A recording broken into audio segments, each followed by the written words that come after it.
ओम नमो भगवते वासुदेवाय।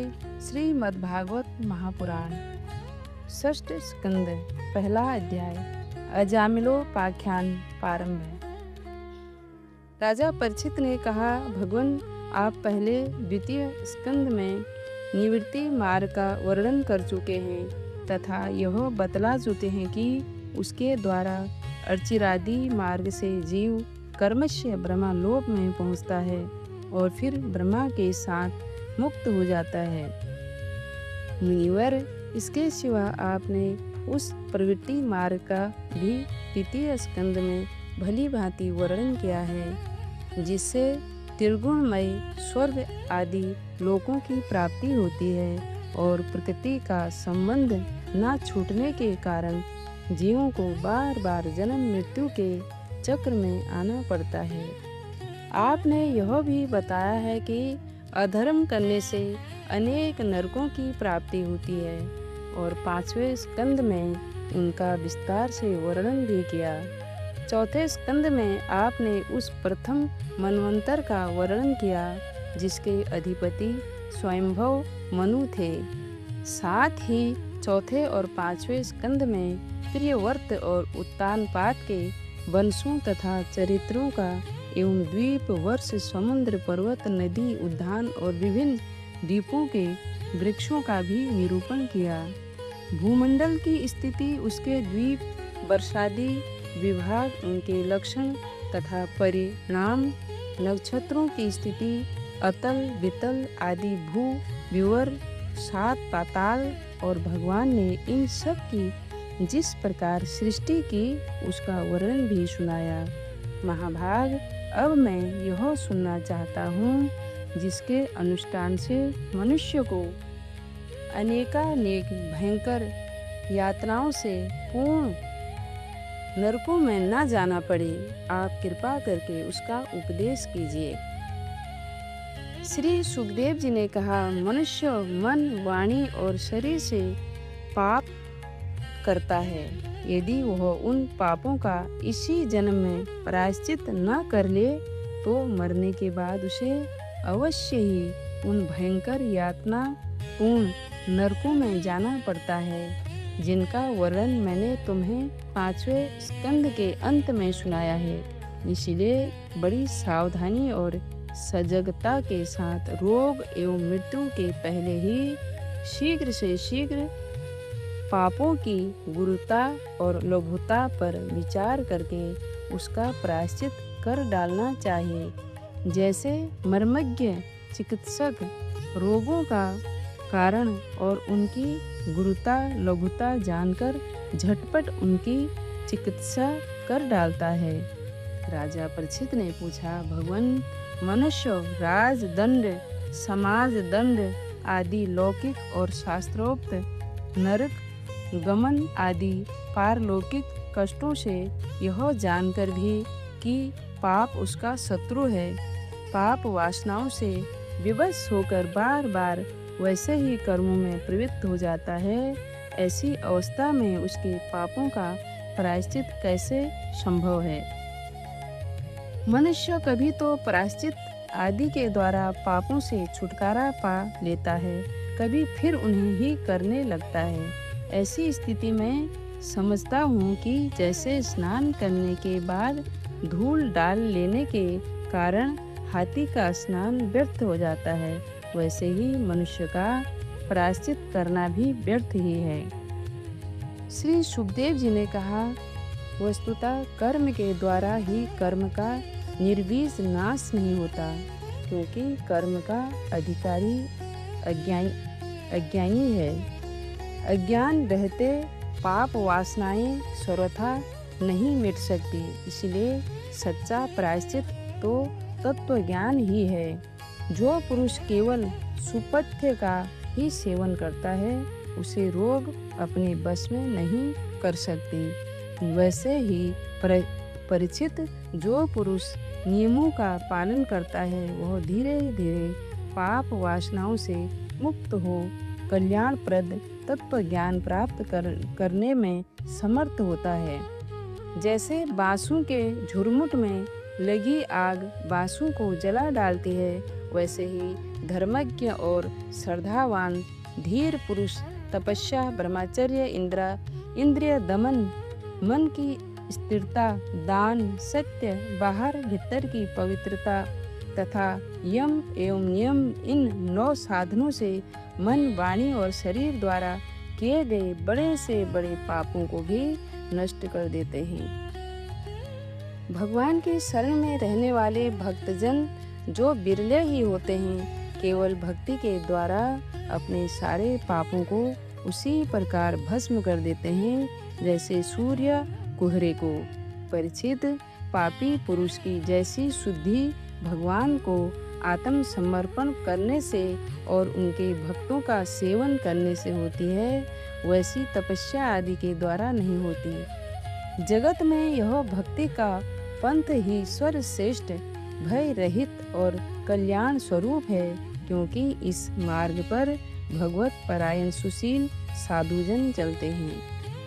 परिचित, जैसे शराब से भरे घड़े को नदियां पवित्र नहीं कर सकती, वैसे ही बड़े बड़े प्रायश्चित बार बार किए जाने पर भी भगवत विमुख मनुष्य को पवित्र करने में असमर्थ हैं। जिन्होंने अपने भगवत गुणानुरागी मन मधुकर को भगवान श्री कृष्ण के चरणाबिंद मकरंद का एक बार पान करा लिया, उन्होंने सारे प्रायश्चित कर लिए।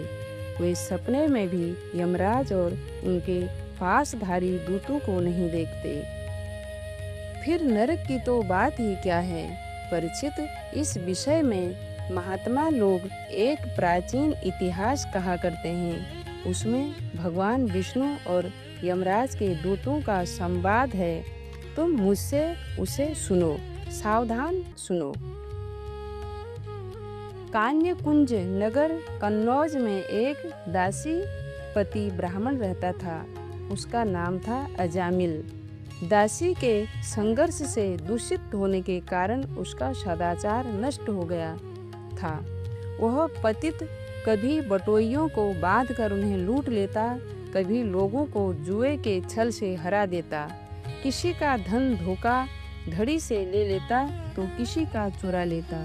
इस प्रकार अत्यंत निंदनीय वृत्ति का आश्रय लेकर वह अपने कुटुंब का पेट भरता था और दूसरे प्राणियों को बहुत ही सताता था। परिचित, इसी प्रकार वह वहाँ रहकर दासी के बच्चों का लालन पालन करता रहा। इस प्रकार उसकी आयु का बहुत बड़ा भाग 88 वर्ष बीत गया। बुढ़े अजामिल के 10 पुत्र थे। उनमें सबसे छोटे का नाम था नारायण। माँ बाप उसे बहुत प्यार करते थे। वृद्ध अजामिल ने अत्यंत मोह के कारण अपना संपूर्ण हृदय अपने बच्चे नारायण को सौंप दिया था। वह अपने बच्चे की तोतली बोली सुन सुनकर तथा बाल सुलभ खेल देख देखकर फूला नहीं समाता था। अजामिल बालक के स्नेह बंधन में बंध गया था।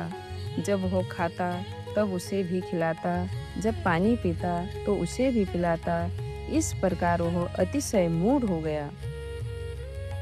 उसे इस बात का पता ही न चला कि मृत्यु मेरे सिर पर आ पहुंची है। वह मूर्ख इसी प्रकार अपना जीवन बिता रहा था कि मृत्यु का समय आ पहुंचा। अब वह अपने पुत्र बालक नारायण के संबंध में ही सोचने विचारने लगा। इतने में ही अजामिल ने देखा कि उसे ले जाने के लिए अत्यंत भयावने 3 यमदूत आए हैं। उनके हाथों में फांसी का फंदा, मुंह टेढ़े टेढ़े हैं और शरीर के रोए खड़े हुए हैं। उस समय बालक नारायण वहां से कुछ दूरी पर खेल रहा था। यमदूतों को देखकर अजामिल अत्यंत व्याकुल हो गया और उसने बहुत ऊंचे स्वर से पुकारा, नारायण। भगवान के पार्षदों ने देखा कि यह मरते समय हमारे स्वामी भगवान नारायण का नाम ले रहा है, उनके नाम का कीर्तन कर रहा है तथा वे बड़े वेग से झटपट वहां आ पहुंचे। उस समय यमराज के दूत दासीपति अजामिल के शरीर से उसके सूक्ष्म शरीर को खींच रहे थे। विष्णु दूतों ने उन्हें बलपूर्वक रोक दिया। उनके रोकने पर यमराज के दूतों ने उनसे कहा, अरे धर्मराज की आज्ञा का निषेध करने वाले तुम लोग कौन हो? तुम किसके दूत हो? कहाँ से आए हो? और इसे ले जाने से हमें क्यों रोक रहे हो? क्या तुम लोग कोई देवता, उपदेवता अथवा सिद्ध श्रेष्ठ हो? हम देखते हैं कि तुम सब लोगों के नेत्र कमल दल के समान कोमलता से भरे हैं। तुम पीले पीले रेशमी वस्त्र पहने हो। तुम्हारे सिर पर मुकुट, कानों में कुंडल और गले में कमल के हार लहरा रहे हैं। सबकी नई अवस्था है। सुंदर सुंदर चार चार भुजाएं हैं। सभी के कर कमलों में धनुष, तरकस, तलवार, गदा, शंख, चक्र, कमल आदि सुशोभित हैं। तुम लोगों की अंग क्रांति से दिशाओं का अंधकार और प्राकृतिक प्रकाश भी दूर हो रहा है। हम धर्मराज के सेवक हैं। हमें तुम लोग क्यों रोक रहे हो? श्री सुखदेव जी कहते हैं, परीक्षित, जब यमदूतों ने इस प्रकार कहा तब भगवान नारायण के आज्ञाकारी पार्षदों ने हंसकर मेघ के समान गंभीर वाणी से उनके प्रति यूं कहा। भगवान के पार्षदों ने कहा, यमदूतों, यदि तुम लोग सचमुच धर्मराज के आज्ञाकारी हो तो हमें धर्म का लक्षण और धर्म का तत्व सुनाओ। दंड किस प्रकार दिया जाता है? दंड का पात्र कौन है? मनुष्यों में सभी पापाचारी दंडनीय हैं अथवा उनमें से कुछ ही? यमदूतों ने कहा, वेदों ने जिन कर्मों का विधान किया है वे धर्म हैं और जिनका निषेध किया है वे अधर्म हैं। वेद स्वयं भगवान के स्वरूप हैं। वे उनके स्वाभाविक श्वास प्रश्वास एवं स्वयं प्रकाश ज्ञान है, ऐसा हमने सुना है। जगत के रजोमय, सत्वमय और तमोमय सभी पदार्थ, सभी प्राणी अपने परम आश्रय भगवान में ही स्थित रहते हैं। वेद ही उनके गुण, नाम, कर्म और रूप आदि के अनुसार उनका यथोचित विभाजन करते हैं। जीव शरीर अथवा मनोवृत्तियों से जितने कर्म करता है उसके साक्षी रहते हैं। सूर्य, अग्नि, आकाश, वायु, इंद्रियां, चंद्रमा, संध्या, रात, दिन, दिशाएं, जल, पृथ्वी, काल और धर्म, इनके द्वारा अधर्म का पता चल जाता है और तब दंड के पात्र का निर्णय होता है। पाप कर्म करने वाले सभी मनुष्य अपने अपने कर्मों के अनुसार दंडनीय होते हैं। निष्पाप पुरुषों, जो प्राणी कर्म करते हैं उनका गुणों से संबंध रहता ही है। इसीलिए सभी से कुछ पाप और कुछ पुण्य होते ही हैं और देहवान होकर कोई भी पुरुष कर्म किए बिना रह ही नहीं सकता। इस लोक में जो मनुष्य जिस प्रकार का और जितना अधर्म या धर्म करता है वह परलोक में उसका उतना ही वैसा ही फल भोगता है। देव शिरोमणियों, सत्व, रज और तम, इन तीन गुणों के भेद के कारण इस लोक में भी तीन प्रकार के प्राणी दिख पड़ते हैं। पुण्य आत्मा, पापात्मा और पुण्य पाप दोनों से युक्त अथवा सुखी दुखी और सुख दुख दोनों से युक्त। वैसे ही परलोक में भी उनकी त्रिविधता का अनुमान किया जाता है। वर्तमान समय ही भूत और भविष्य का अनुमान करा देता है। वैसे ही वर्तमान जन्म के पाप पुण्य भी भूत और भविष्य जन्मों के पाप पुण्य का अनुमान करा देते हैं। हमारे स्वामी अजन्मा भगवान सर्वज्ञ यमराज सबके अंतःकरण में ही विराजमान हैं। इसीलिए वे अपने मन से ही सबके पूर्व रूपों को देख लेते हैं। वे साथ ही उनके भावी स्वरूप का भी विचार कर लेते हैं। जैसे सोया हुआ अज्ञानी पुरुष सपने के समय प्रतीत हो रहे कल्पित शरीर को ही अपना वास्तविक शरीर समझता है, सोए हुए अथवा जागने वाले शरीर को भूल जाता है। वैसे ही जीव भी अपने पूर्व जन्मों की याद भूल जाता है और वर्तमान शरीर के सिवा पहले और पिछले शरीरों के संबंध में कुछ भी नहीं जानता। सिद्ध पुरुषों, जीव इस शरीर में 5 कर्मेंद्रियों से लेना देना, चलना फिरना आदि काम करता है। 5 ज्ञानेंद्रियों से रूप रस आदि 5 विषयों का अनुभव करता है और 16वें मन के साथ 17वां वह स्वयं मिलकर अकेले ही मन, ज्ञानेंद्रिय और कर्मेंद्रिय इन तीनों के विषयों को भोगता है। जीव का यह 16वां कला और सत्व आदि 3 गुणों वाला लिंग शरीर अनादि है। यही जीव को बार बार हर्ष, शोक, भय और पीड़ा देने वाले जन्म मृत्यु के चक्र में डालता है। जो जीव अज्ञानवश काम, क्रोध, लोभ, मोह, मद, मत्सर इन 6 शत्रुओं पर विजय प्राप्त नहीं कर लेता, उसे इच्छा न रहते हुए भी विभिन्न वासनाओं के अनुसार अनेकों कर्म करने पड़ते हैं। वैसे स्थिति में वह रेशम के कीड़े के समान अपने को कर्म के जाल में जकड़ लेता है और इस प्रकार अपने हाथों मोह का शिकार बन जाता है। कोई शरीरधारी जीव बिना कर्म किए कभी एक क्षण भी नहीं रह सकता। प्रत्येक प्राणी के स्वाभाविक गुण बलपूर्वक विवश करके उसे कर्म कराते हैं। जीव अपने पूर्व जन्मों के पाप पुण्यमय संस्कारों के अनुसार स्थूल और सूक्ष्म शरीर प्राप्त करता है। उसकी स्वाभाविक एवं प्रबल वासनाएं कभी उसे माता के जैसा स्त्री रूप बना देती है तो कभी पिता के जैसा पुरुष रूप। प्रकृति का संघर्ष होने से ही पुरुष अपने को अपने वास्तविक स्वरूप के विपरीत लिंग शरीर मान बैठता है। यह विप्रिय भगवान के भजन से शीघ्र ही दूर हो जाता है। देवताओं, आप जानते ही हैं कि यह अजामिल बड़ा शास्त्रज्ञ था। शील, सदाचार और सद्गुणों का तो यह खजाना ही था। ब्रह्मचारी, विनयी, जितेंद्रिय, सत्यनिष्ठ, मंत्रवेता और पवित्र भी था।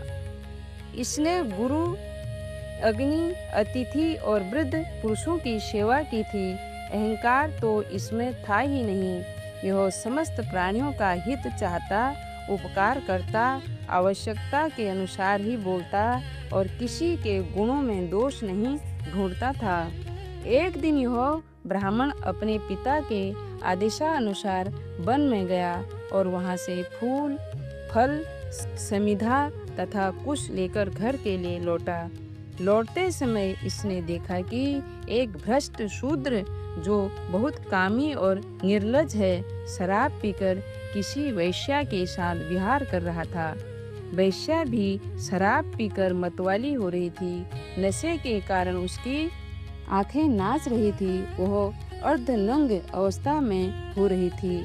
वह शूद्र उस वैश्या के साथ कभी गाता, कभी हंसता और कभी तरह तरह की चेष्टाएं करके उसे प्रसन्न करता था। निष्पाप पुरुषों, शूद्र की भुजाओं में अंग रागादि कामोद्दीप वस्तुएं लगी हुई थी और वह उनसे उस उल्टा का आलिंगन कर रहा था। अजामिल उन्हें इस अवस्था में देखकर सहसा मोहित और काम के वश हो गया। यद्यपि अजामिल ने अपने धैर्य और ज्ञान के अनुसार अपने काम वेग से विचलित मन को रोकने की बहुत चेष्टाएं की, परंतु पूरी शक्ति लगा देने पर भी वो अपने मन को रोकने में असमर्थ रहा। उस वैश्या को निमित्त बनाकर काम पिशाच ने अजामिल के मन को ग्रस लिया। इसकी सदाचार और शास्त्र संबंधी चेतना नष्ट हो गई। अब वह मन ही मन उसी वैश्या का चिंतन करने लगा और अपने धर्म से विमुख हो गया। अजामिल सुंदर सुंदर वस्त्र, आभूषण आदि वस्तुएं जिससे वह प्रसन्न होती ले जाता, यहाँ तक कि इसने अपने पिता के सारी संपत्ति देकर भी उस उल्टा को रिझाया। यह ब्राह्मण उसी प्रकार की चेष्टा करता जिससे वह वैश्य प्रसन्न हो। उस स्वच्छंद चारणी उल्टा की तिरछी चितवन से इसके मन को ऐसा लुभा लिया कि उसने अपनी कुलीन नव युवती और विवाहिता पत्नी तक का परित्याग कर दिया। इसके पाप की भी भला कोई सीमा है? यह कुबुद्धि न्याय से अन्याय से जैसे भी जहाँ कहीं भी धन मिलता वहीं से उठा लाता। उस वैश्या के बड़े कुटुंब का पालन करने में ही यह व्यस्त रहता। इस पापी ने शास्त्राज्ञ का उल्लंघन करके स्वच्छंद आचरण किया। यह सत्पुरुषों के द्वारा निंदित है। इसने बहुत दिनों तक वैश्या के मल समान अपवित्र अन्न से अपना जीवन व्यतीत किया है। इसका सारा जीवन ही पापमय है। इसने अब तक अपने पापों का कोई प्रायश्चित भी नहीं किया है। इसलिए अब हम इस पापी को दंड पानी भगवान यमराज के पास ले जाएंगे। वहाँ यह अपने पापों का दंड भोगकर शुद्ध हो जाएगा। श्री कृष्ण गोविंद हरे मुरारे, हे नाथ नारायण वासुदेव।